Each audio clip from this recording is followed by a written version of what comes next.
All right, hello everybody and welcome. My name is Mr. Edwards and welcome to my channel, Mystery's Classroom. Today I am joined by three wonderful students who I've had the privilege, pleasure, and joy to have taught.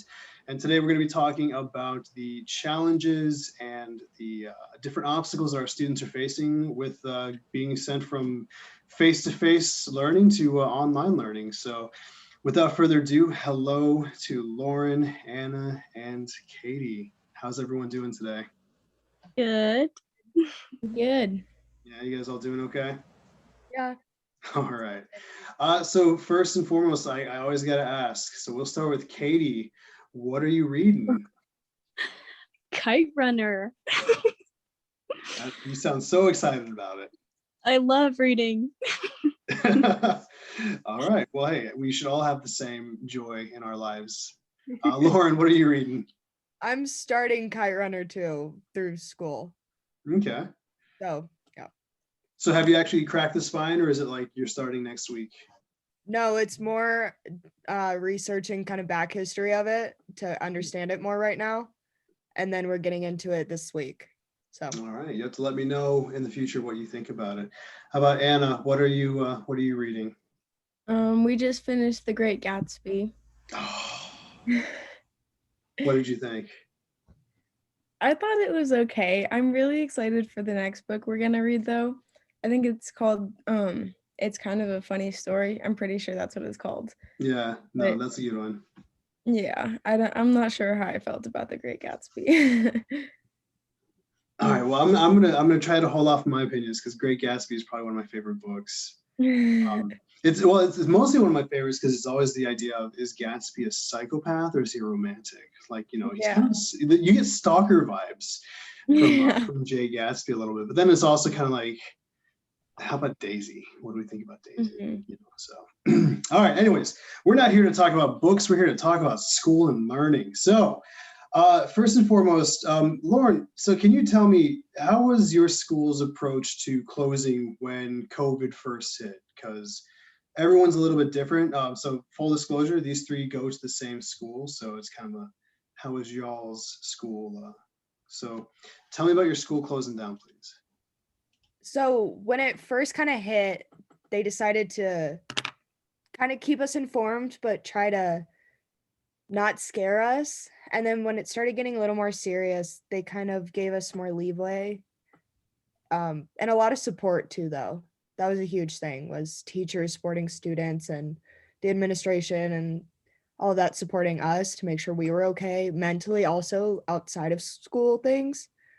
So that was huge. But trying to keep it steady and listening to what we had to say and what our families had to say about it to try and make it better rather than more difficult and hard to communicate. So I think everyone's been trying to work through it together as a kind of community with our school instead of, this is what we're doing, I don't want to hear what you have to say about it, which I appreciate how they approached that part of it. And so what was so your school, how long were you shut down? Because you all, and this is for whomever, you all shut down, I'm assuming probably last, was it April, or when did you guys go remote? Like, how did that transition happen? It was like beginning of April, I think. And then we ended the year being online with like Zoom and stuff. And then we like started the year with Zoom and online. Yeah, and it was also right after spring break, so we went from spring break to just online, and then we never really went back till pretty much just now. Like last week, yeah. I don't think it really hit anyone in the beginning because everyone was just more excited about a extended spring break. Yeah. But then as it got more real, we all kind of realized what was really going on and that this is a lot more serious than we all thought. Especially like maybe the first week after doing all Zoom classes, I think is when everyone kind of decided, like, this is real. We need to really start worrying about this and taking precautions. So, so you had your spring break, and then you basically, it was like that was your last goodbye. You didn't really have an opportunity to really, say goodbye, especially to those, because with the lockdowns and everything. Um, so I guess what was your thoughts, Anna, when you first went virtual? Like Lauren and Katie had said, you came back and it's just like boom right away. Lauren had mentioned kind of being happy for a longer spring break, but Anna, what was your thought process as you continued into going from face to face to like a virtual environment? It was honestly probably one of the hardest things for me because I'm a pretty social person. Like I need my people in order to function basically, especially school-wise. Otherwise, I just completely zone out and I have no motivation to do anything. So, I think that was the hardest thing for me. And especially they told us they were like grades can't go down. And when I have no grades to worry about, I don't have my friends to keep me motivated or my teachers in there like telling me like what I have to do and all that. It's just hard to stay motivated. So that was definitely the hardest part for me when we first went into lockdown because it was just so unknown as well. Well, so how about you, Katie? What was your reaction like? Um, well, at first it was just like, okay, woo, a big sickness. Like, what are we gonna do about it? Like, I thought, like, I was just being like immature about it and thinking like, oh, it'll be over in like a week and we'll have like medicine for it and stuff like that. And then it like lasted longer than we all thought it was going to. And it hurt me really bad because my last season of lacrosse got canceled. So I haven't played since sophomore year and I'm a senior now. So that really crushed me because that was like my thing. And my family, we moved up to like up in the mountains because it was like really far away from all like the communities and stuff, and we just like tried to like have our own space, I guess. And we were up there for like all summer, so I didn't really get to see any of my friends and all of that stuff, so it was pretty hard actually. Well, so what would you say was the biggest challenge for you? Um, so I know Anna, you already mentioned kind of academically, like that motivation factor. Like what, Lauren or Katie, like what for you was the biggest challenge academically going from in person to virtual teaching? Well, I agree with Anna. I think motivation was a huge thing. Because I really rely on like those teachers who do really care about their students to keep them motivated because they want to see you succeed. Um, and also just learning in general got really difficult because teachers didn't know kind of how to handle it and we didn't know. It was all kind of step by step trying to work through it and see what worked. And so that got confusing at times trying to keep curriculum like smooth, I guess. So working through that was really difficult to try and keep everything organized too.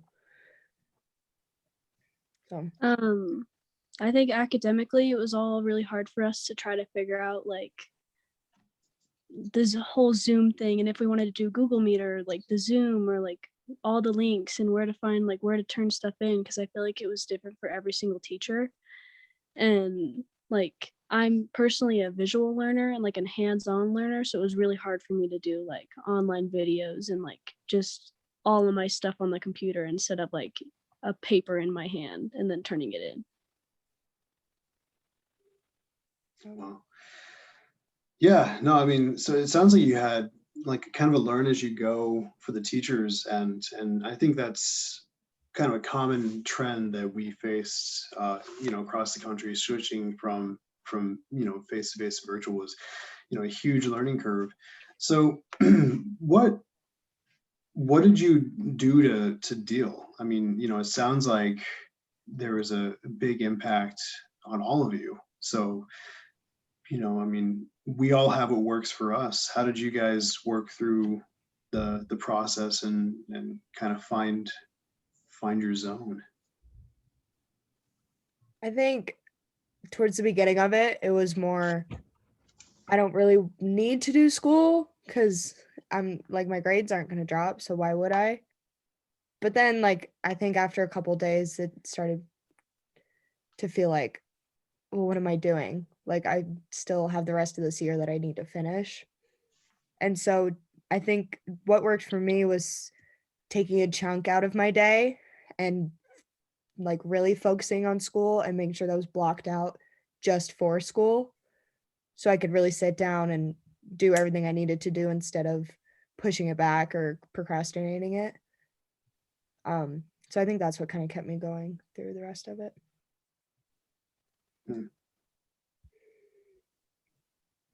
Anna, what about you? Sorry, my dogs just came in. The biggest thing for me was keeping a routine. Without a routine, I would just get lost and my brain would be like overwhelmed. So that was the biggest thing that helped me stay at least a little bit motivated and on track with everything. How about you, Katie? I kept like a bullet journal. Do you know what that is?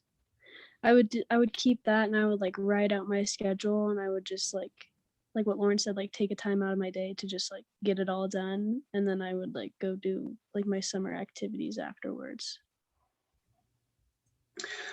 So taking a step back from school and looking at kind of what we can all agree is probably one of the more important things. What did you do to take care of you? I mean, it's been over a year. We had the 1-year anniversary, and I mean, it's a huge transition. Like Katie and Lauren, you guys are seniors. Anna, you're a junior. So, what did you guys do to be the best you that you could be with the circumstances you were given? I think really listening to what I needed rather than what anyone else needed from me for a little bit kind of helped me get through it. Because I'm very much, if someone needs something, I want to be there and I want to help them. Or like if my job needs me, or if family or anything like that, I find myself not taking enough time for me and kind of spending my energy on other people, which I do like love about myself, but it kind of got draining and I realized I started needing to listen to what I need. And, you know, if I need the day off, then take the day off. Or if I needed to just kind of sit back or spend some time just by myself, trying to really put my foot down on that. Because I feel I do commit to a lot of different things that keep me busy. But I think that's what kept me going, was really listening to what like my brain and my body needed over anything else. I think for me, it was staying in touch with my friends and all the people that I care about, because that's just who I am. I think that without knowing how my friends are, like what they're doing, or without being able to stay in touch with them, it would have just made everything 10 times worse. So just even like a simple like what's up text to them would be what I needed.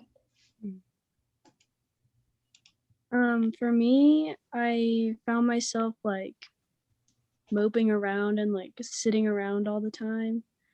And like since I like lived in the mountains at that point, we lived on a dirt road, so I would like go out for a run or like go take a walk with the dogs or something, just like something to like get my body moving, like working out, instead of just like sitting there all day just like stressing over school and all this like COVID talk and everything and when it's going to end and all that stuff. Just something to keep my mind off of it. Yeah, because it did get really stressful at one point, I think, for everyone. Because it Yeah. was so unknown and it got really scary, and I think everyone was worried. Yeah. So, And I don't think we actually realized like how long this stuff was going to last. Yeah.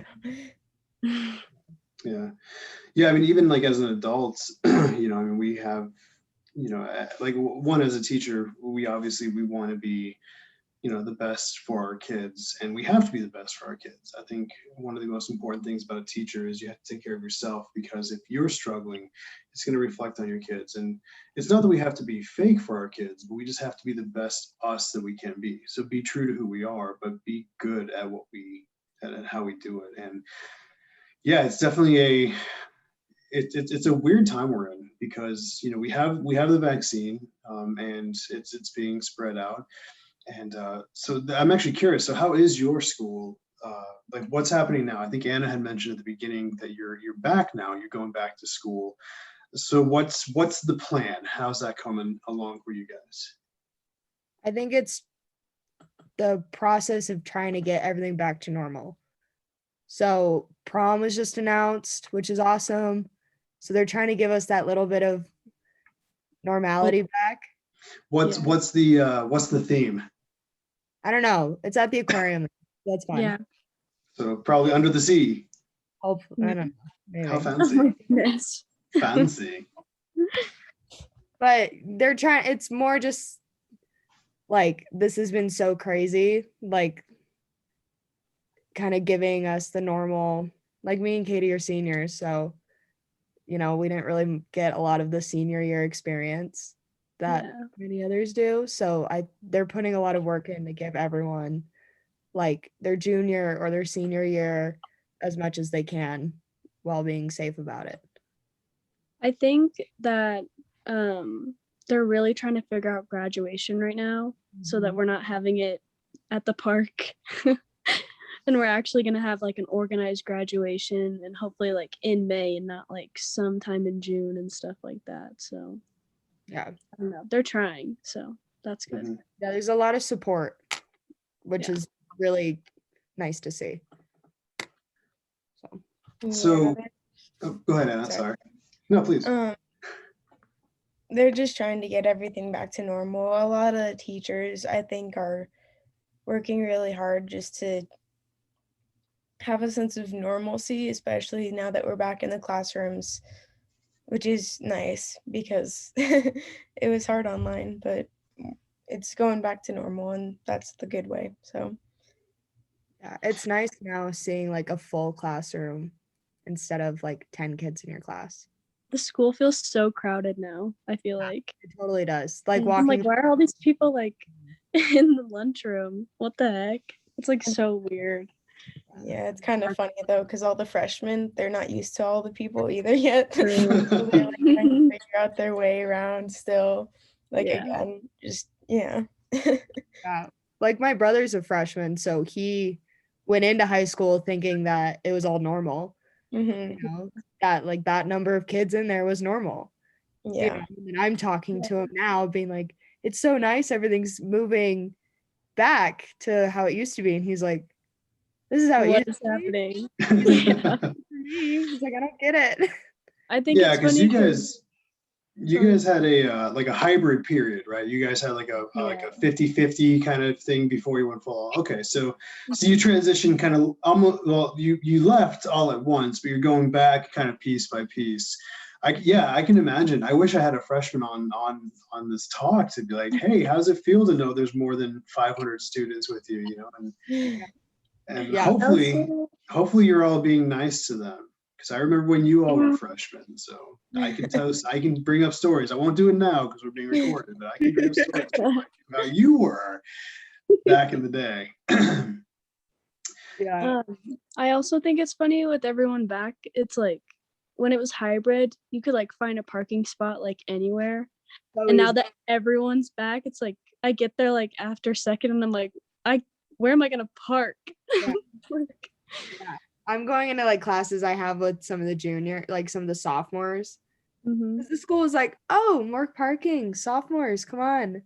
Yeah. And now they cut that and there's sophomores still parking. So I'm going into those classes being like, who's parking in the lot? Yeah. Park down the street. Like, Why are there so many people in Orange Lot? yeah. Yeah. I mean, hey, first part of seniority is seniors, so seniors get seniority, right? You should have a golden parking spot, of course. Right. Then you get you can show up to a school an hour late because you have Yeah. Well, let's not get carried away. There's, there's a logical exception, and then there's a what kind of moment, and we're teetering towards that, coming in an hour late. So I think one of the most important things that I want to know, like as a teacher, seeing my students and the way they're reacting, and being in a virtual environment, I think what's really important is that we ask, not what's more important. I think one thing that I think is being ignored or put down is the voices of you guys. Like a lot of the noise we're hearing is from parents and teachers. So I want to know, and I want you to be very honest, what advice do you all have for your parents or for your teachers as you guys navigate this? Like, yeah, things are going back to normal, but like, what do you want and what do you need? I think parents don't understand because they're not there. Like, they're not going to class and they're not in the hallways with us. So they don't understand what we're going through and the emotions and the like trials and all that stuff. They're just kind of seeing the negatives, I feel. And I see it with my parents too, and trying to kind of snap them out of it and be like, hey, but it's moving in the right direction, or they don't, like, no one really knows completely how to do this the right way. And so if one little thing went wrong, it was complain and throw a huge outburst. And it was more just, we're all working towards this together. So I think if we all stuck together as a community and supported each other and each other's decisions and, say that didn't work, okay, let's try it a different way instead of criticizing every little thing, I think is the biggest thing that's going on. I think it's like, I completely agree with you, but I think it's like hard to not criticize every little thing because we just want it to go back to normal. Like, we want assemblies, we want prom, we don't want masks, like, it's just like,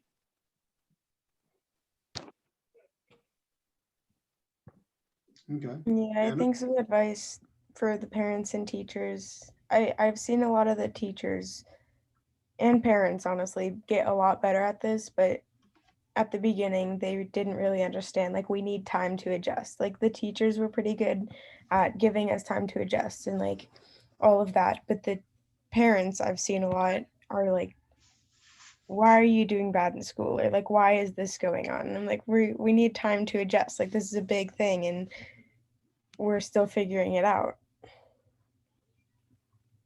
Yeah, like, we need time to like process it and stuff. Yeah. Well, no, I hope nothing but the best for you guys. I hope that everything goes really, really well. I hope Katie, Lauren, I hope you guys get the senior year you deserve.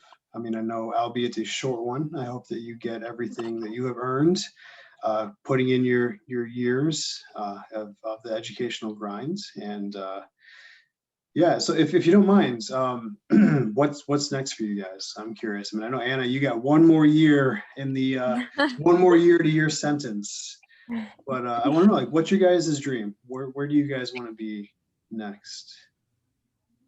I'm really excited to go to college.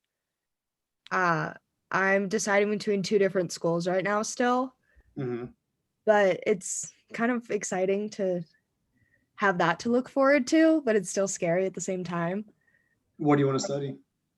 I'm gonna major in business and minor in photography because I have really taken this photography thing kind of far and started a small business where I do like seniors, and I did a couple maternity shoots and some family stuff, and I really love it. And so kind of keep pursuing that, but on a more business side of it, I guess. So that's what I want to do. All right, so we'll be seeing you just producing wonderful photos, gracing the covers of everything there is. And yeah, so you heard it here. That's the dream. Hey, you'll do it. You'll do it. I know you. You're too strong to say no. Katie, what about you? What's your goal? What's up next? I'm committed to Biotech in Wyoming. for mechanical engineering, and like my dream like career, I guess, would have to be like owning my own shop and like going to junkyards and picking out like the coolest old car that like you can find and like fixing it up from like bottom to top and painting it and then like selling it for auction. I think that would be like so awesome. Well, I'll have to keep you in mind whenever my car breaks down. I'll have to drive it up to your place, and hopefully you don't scrap it and like replace it with like a old 60s Camaro or anything. But What's wrong with the 60s Camaro? you know, I honestly don't know, but part of me says there's something wrong about like, I don't know. My car right now is nothing special, so I don't think you'd get much for it anyways. Oh my goodness. Plus, my car is my car. The driver's side is on the wrong side of the car, so it'd be kind of funky. But That's okay. Oh, that's so weird. yeah. Anna, you got one more year to your sentence, and what are you gonna do after you break out? Well, after my senior year, I'm hoping to go to college. I will go to college. And I want to study communication sciences and disorders, and either probably do speech therapy.